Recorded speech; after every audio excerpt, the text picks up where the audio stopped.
माझे गुरुवर्य आदरणीय के.आर. यादव सरांना भावपूर्ण श्रद्धांजली. सरांचा मी विद्यार्थी, BSc केमिस्ट्री 1988. माझं नाव DS पाटील, मुळगाव खोची, तालुका हातकणंगले आणि सिंधुदुर्ग जिल्ह्यातील वैभववाडी येथे हायस्कूलला 34 वर्षे सेवा करून मी सेवानिवृत्त मुख्याध्यापक म्हणून निवृत्त झालो. अलीकडच्या काळामध्ये सरांची माझी 4 वेळा भेट झाली. प्रिन्स शिवाजी बोर्डिंग हाऊस संस्था असो किंवा न्यू कॉलेज, हे भाग्यवान आहेत की आतापर्यंत स्थापनेपासून खूप चांगले प्राचार्य या महाविद्यालय आणि संस्थेला लाभलेले आहेत. 26 जानेवारीला सरांचा 90वा वाढदिवस हॉटेल साहेज इथं संपन्न झाला आणि सरांचं त्यावेळी चालणं बोलणं हे सर्व पाहता असं वाटत होतं की सर शतक निश्चितपणे पूर्ण करतील. मित्र हो, के.आर. यादव सर ही व्यक्ती म्हणजे व्यक्ती नव्हे तर परिस्पर्श होते.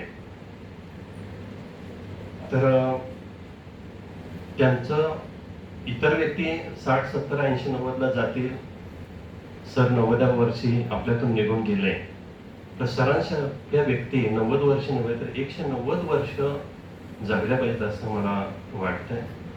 कारण त्यांच्या केवळ असण्यानं सुद्धा आपल्याला फार मोठा धीर मिळतो, आधार मिळतो. माने सरांनी मला सांगितल्याप्रमाणे सरांच्या मध्ये प्रत्येक गोष्टीमध्ये बारकाव होता आणि विशेषतः ग्रामीण भागातील आलेले विद्यार्थी यांच्यावरती सरांचं खूप मोठं प्रेम आणि आदर होतं. त्याचा मी सुद्धा एक स्वतः अनुभव सांगतो. 1985-86 दरम्यान बाबा आमटे यांना मॅगसेसे पुरस्कार मिळाला होता. कोल्हापूर महानगरपालिकेच्या वतीने त्यांना मानपत्र देण्याचा कार्यक्रम केशवराव भोसले सभागृहात झाला. त्या संपूर्ण कार्यक्रमाने मी इतकं भारावून गेलो की 2 दिवसांनी मी म्हटलं की काहीतरी आठवणी लिहून ठेवूया. 11वी वर्षी 16 पानं मी लिहून काढली. मी 51 हॉस्टेलला होतो, तर तेव्हा माझा रूम पार्टनर होता. तो काय म्हणाला, श्रीराम गडकर आज ते प्राध्यापक आहेत पुण्याला, ते म्हणाले की सर इतका लेख तुमचा चांगला झालेला आहे तर यादव सरांच्या हस्ते त्याचं वाचन केलं तर बरं होईल. मी दुसऱ्या दिवशी तो लेख इथं घेऊन आलो. माझं धाडस नाही झालं सरांच्याकडे जायचं. मग आता काय करायचं म्हणून नजीकच्या आपल्या महाराष्ट्र हायस्कूलचे मुख्याध्यापक माननीय DB पाटील सर हे माझे पाहुणेच आहेत. मग म्हटलं त्यांच्यापेक्षा आपण सरांना भेटूया आणि सरांच्याकडे गेलो आणि सांगितलं सर हे मी लेख लिहिलं आहे त्याचं उद्घाटनपर वाचन तुमच्या हस्ते व्हावं. 16 पानं वाचपर्यंत सरांनी मान वर काढली नाही. मी तिथं उभाच होतो आणि मला म्हणाले की हे वाचन माझ्या हस्ते ऐवजी तुमच्या यादव सरांच्या हस्ते झालं असतं बरं झालं. मी स्पष्ट बोललो सर माझं नाही धाडसो, माझे प्राचार्य धाड नाही म्हटले, तुम्ही बिंदास जाऊ माझ्याकडून आलं म्हणून सांगा म्हणले. आणि कसं तरी घाबरत मी सरांच्याकडे गेलो. सरांनी अक्षरशः आपलं काम बाजूला ठेवून ओळख करून दिली की BSc फर्स्ट मी तुमचा विद्यार्थी आहे सर, असाच मी लेख लिहिलाय म्हटल्यावरती 16 पानं पूर्ण वाचन करून थांबले नाही. पूर्ण वाचन झाल्यानंतर मग बसलो वगैरे, चहा मागवला, करून घेतलं. माझी अक्षरशः मुलाखत घेतल्यासारखं बोलत, तुमचं नाव काय, गाव काय, वडील काय करतात, तुमचं शिक्षण कुठं झालं, 10वी शिक्षण कुठं झालं, घरात कोण शिकलेले आहेत का. खूप PK पाटील सरांना बोलवून घेतलं आणि सांगितलं 5-4 हा लेख आपल्या क्लास फलकमध्ये लावला. ते जवळजवळ 8 दिवस तो लेख माझा होता. माझे क्लासमेट त्यावेळी वाचायचे, वरती आले मला काँग्रेस करायचे. मित्र मला सांगायला आणखीन एक गाव शहर येतात. आज आपले सर नाही आहेत, VD खाडे सर, ते मला क्लासवरती लेख वाचला आणि वरती मला क्लासला शिकवायला आले. आल्यावरती टेबलवरती खडू पुस्तक ठेवल्यावरती सरांनी पहिलं म्हणाले की तुमच्या वर्गातला म्हणजे दिनकर पाटील कोण आहे. मला काय माझी चूक झाली कळलं नाही.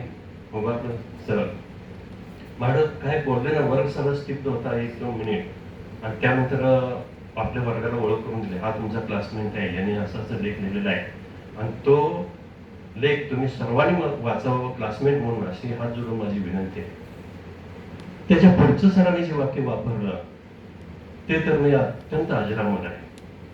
सर म्हणाले की या लिखाणाच्या बाबतीत हा माझा विद्यार्थी, माझा गुरु आहे. तर अशा पद्धतीचे सर आम्हाला हे संस्कार या महाविद्यालयामध्ये मिळाले. मी PK पाटील सरांचे आठवण निश्चितपणे करतो. NSS कॅम्प जो आहे तो आवर्जून आम्ही न्यू कॉलेजचा केलेला होता आणि मला बरेच जण सर्वीच्या काळामध्ये किंवा म्हणतात तुम्ही शाळा सांभाळून एवढं समाजसेवेचं काम का करता. मी कोणाचं नाव सांगत नाही, केवळ न्यू कॉलेजचं नाही, न्यू कॉलेज NSS कॅम्प हेच नाव मी सांगतो. या कॅम्पनं न्यू कॉलेज मला घडवलं. वैभववाडी येथील महाविद्यालयामध्ये NSS कॅम्प दरवर्षी असतो. जवळजवळ 10 NSS कॅम्प मध्ये मला न विचारता पत्रिकेत नाव घालायचे तिथले प्राचार्य, विषय पण तेच द्यायचे. पत्रिका माझ्या हातात आलं कळायचं. एक पत्रिका सर मला वेळ लागते, सॉरी, एक पत्रिका अशी होती, 10 दिवसांचे 10 वक्ते होते. सगळ्यांच्या वक्त्यांच्या नावाकडं प्राध्यापक डॉक्टर असं पदवी होती. मला नव्हतं. श्री हे फक्त होतं. किती हा मोठेपणा. आणि ह्या मोठेपणाचं सगळं श्रेय या शाहू भूमीला, न्यू कॉलेजला प्राचार्य KR यादव म्हणजे गुरुवर्य पवार सर आहेत, SP पाटील सर आहेत, कलगुंड सर आहेत, बजाना सर आहेत. माझ्या कॉलेजचे प्राचार्य म्हणून यादव सरांचा मला निव्वळ अभिमान नव्हता. तर अभिमान ह्यासाठी होता, मी केमिस्ट्रीचा होता आणि सर सुद्धा केमिस्ट्री. आठवड्यातून कधी तर सरांचं एकदा लेक्चर व्हायचं आणि त्या लेक्चरला सर येतात म्हणजे आम्ही भारावून जायचं आणि मनपूर्वक ते व्याख्यान मी ऐकायचं. ज्यावेळी सरांची कुलगुरू नेमणूक झाली तेव्हा समजलं कोकणातून मी धावत पळत आलो आणि विद्यापीठात जाऊन अभिनंदन करायला गेलो. तेव्हा महत्वाची मीटिंग चालू होती. थोडा वेळ थांबा असं मला बाहेरच सांगितलं गेलं. पण परत आणि चर्चा हे चाललं तर मला आत अजून काही जाऊ दिलं नाही. आणि परत विद्यापीठामध्ये काहीतरी महत्वाचं काम होतं म्हणजे सर निघाले तेव्हा मी बाहेर बसलेलो होतो आणि झप चाललेले सर आणि मला बघितलं एकदम थांबले. अरे म्हणजे तू केव्हा आलायस म्हणजे आलोय थोडा. मग ते शिपायला रागवले म्हणजे हात का पाठवले. माझ्यासाठी परत सर आतमध्ये आले आणि मी सांगितलं की सर तुमची निवड झाली, हा आमचा अभिमान आहे, आम्हाला खूप आनंद होतो. सर हे माणूस नव्हते, माणूस हे तुम्ही आहोत. सर हे अक्षरशः दैवत होते. न्यू कॉलेजनं आम्हाला संस्कार दिले आणि संस्काराचं भांडार हे न्यू कॉलेज आहे. आणि सर हे अनेक चांगल्या गुणांचा महासागर होते आणि म्हणूनच त्यांचे अनेक विद्यार्थी, आम्ही हजारो विद्यार्थी घडलेलो आहोत. त्यानंतर सरांचं वक्तृत्व, नेतृत्व, कर्तृत्व, न्याय, प्रशासन, शिस्त, वक्तशीरपणा, नीटनेटकेपणा, पाणीदारपणा या अनेक गोष्टी सांगायच्या तर फार मोठी अजून यादी होईल. असं हे फार वेगळं व्यक्तिमत्व होऊन गेलं. सरांचे कपडे नेहमी इस्त्रीचे कडक कपडे असायचे, पण त्यांचा स्वभाव सुद्धा तितकाच कडक होता. पण जरी स्वभाव कडक असला तर ते तितकेच मवाळ होते आणि हळव्या स्वभावाचे होते. त्यांच्यातला समजूतदारपणा जो आहे कमालीचा होता. त्यांच्या परिस्पर्शानं आम्ही कणभर जरी झालो असलो भाग्यवान आहोत. त्यांच्या पवित्र स्मृतींना विनम्र अभिवादन.